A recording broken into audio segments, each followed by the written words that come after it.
Okay, so இது முடிஞ்சு. Subject you they week verb ஒன்று அப்படியே எழுதணும். ஹீ சி இட்டு வந்தால் மாத்திரம் என்ன பண்ணணும், வேர்ப் ஒன்று கூட எஸ் இல்லைனா இஎஸ் சேர்த்து எழுதணும். ஓகேவா, அவ்வளோதான். சிம்பிள் ப்ரெசன்ட் டென்ஸ் முடிஞ்சு. ஓகே, சிம்பிள் பாஸ்ட் டென்ஸ் இது ரொம்ப ஈஸிங்க. அதில் என்ன இருக்கும், subject past form of verb. Past form of வேர்ப்னா என்ன, வேர்ப் டு, அதுக்கப்புறம் ஆப்ஜெக்ட் அட்ஜென்ட். ஓகே, ஸோ இதுக்கு யூஸ் வந்து கம்ப்ளீட்டட் ஆக்ஷன் இந்த பாஸ்ட்டில் நடந்த ஒரு விஷயத்தை சொல்கிறது. He watch the movie last night. So இதில் என்ன இருக்குது, வேர்ப் கூட இடி சேர்த்துருக்கோம். So past form verb two வந்து வாட்சோட வேர்ப் டூ வந்து என்னென்னா வாட்ச்டு. ஸோ இங்கே எல்லா ப்ரொனவுனுக்கும் இல்லை நவுனுக்கும் என்ன வரும்னா வேர்ப் டூ தான் வரும். இது புரிஞ்சிருக்கும்னு நினைக்கிறேன். ஓகே, ஸோ அதுக்கப்புறம் சிம்பிள் ஃபியூச்சர். ஸோ இதோட ஸ்ட்ரக்சர் பாருங்கள், என்ன இருக்குது, சப்ஜெக்ட் ப்ளஸ் வில்லு ஃபேஸ் வேர்ப். அதாவது ஃபேஸ் வேர்ப்னா என்னது, வேர்ப் ஒன்று ப்ளஸ் ஆப்ஜெக்ட் அட்ஜென்ட்.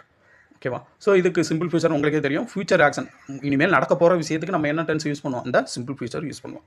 ஓகே, பார்க்கலாம். எக்ஸாம்பிள் வந்து I will call you later. அப்படியே அந்த ரூல் அப்ளை பண்ணிப்போம். சப்ஜெக்ட் எழுதியிருக்கோம், ஐ வில் அப்படியே எழுதியிருக்கோம், கால் அதாவது வேர்ப் ஒன் அப்படியே எழுதியிருக்கோம், யூன்றது ஆப்ஜெக்ட், லேட்டர்ன்றது அந்த டைமுக்கு குறிக்கிறது later. I will call you later.